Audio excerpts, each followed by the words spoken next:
Dan kata Rasulullah, Malhamah Al-Kubra itu perang manual, bukan perang teknologi.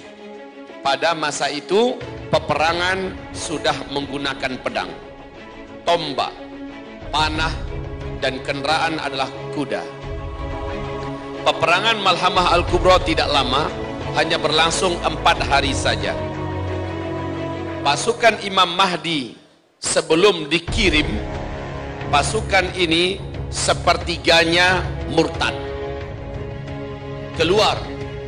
Jadi orang-orang munafik pada mengasingkan diri. Kemudian sisanya yang 2/3 inilah yang dibagi dalam 4 hari peperangan. Malhamah Al-Kubra secara bahasa Indonesianya adalah peperangan kolosal terbesar. Bila bapak-bapak pernah menyaksikan perang-perang kolosal di dalam film-film Hollywood, termasuk Lord of the Ring, maka dapat dirasakan lebih kurang macam itulah peperangan nanti. Serba manual, berhentinya peperangan hanya malam hari saja. Kalau perang spektakuler sekarang ini, perang modern sekarang ini, seluruhnya berlanjut siang malam. Betul tidak kalau sekarang? Karena menggunakan teknologi, menggunakan satelit, menggunakan rudal dan sebagainya, drone tanpa, pesawat tanpa awak dan seterusnya.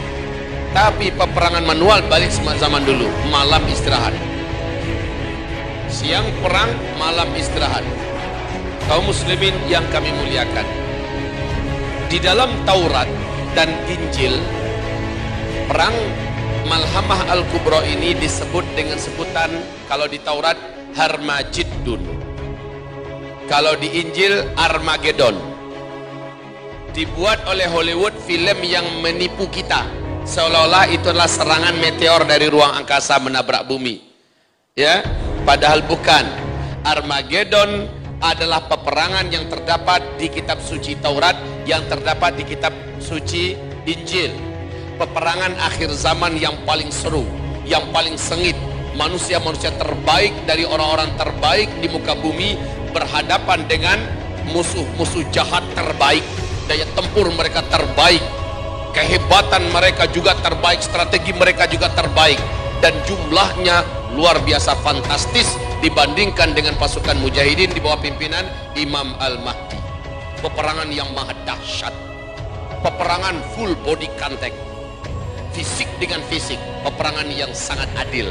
Kalau sekarang nggak adil, umat Islam nggak pegang apa-apa, semua teknologi di tangan musuh-musuh Islam, semua kemajuan di tangan mereka, bala tentara, dana, media, segala macam di tangan mereka. Allah maha adil. Allah akan hantamkan meteor ke muka bumi ini nanti, dan meteor ini yang menghentikan semua teknologi serentak. Setelah itu kalian semua, kata Rasulullah, kembali seperti zaman sekarang. Kalian akan menggunakan semuanya serba manual, persis seperti zaman ini. Perang kalian saat itu adalah menggunakan pedang. Perang kalian ketika itu menggunakan panah. Perang kalian saat itu menggunakan tombak. Kendaraan kalian paling banter kembali kepada kuda. Kaum muslimin, peperangan ini terjadinya bukan di Afrika, bukan di Amerika, di Eropa, bukan di Rusia, di Cina, bukan di Indonesia.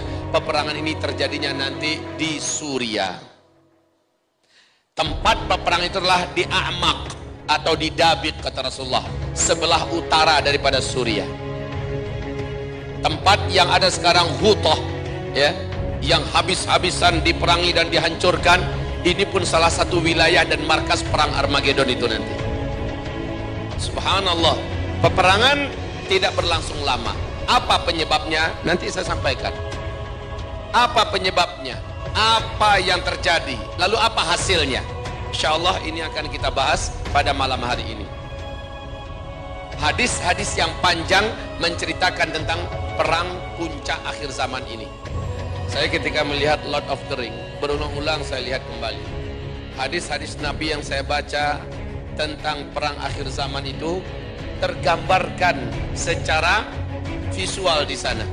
Tergambarkan bagaimana peperangan antara orang-orang normal, dalam bahasa kita orang-orang baik, mujahidin-mujahidin terbaik, orang-orang taat yang paling taat melawan orang-orang kafir terbaik dalam pertempuran, yang terlatih, yang paling disiplin dalam peperangan. Dan inilah yang akan dihadapi oleh Imam Mahdi dan orang beriman dalam perang Malhamah Al-Qudus.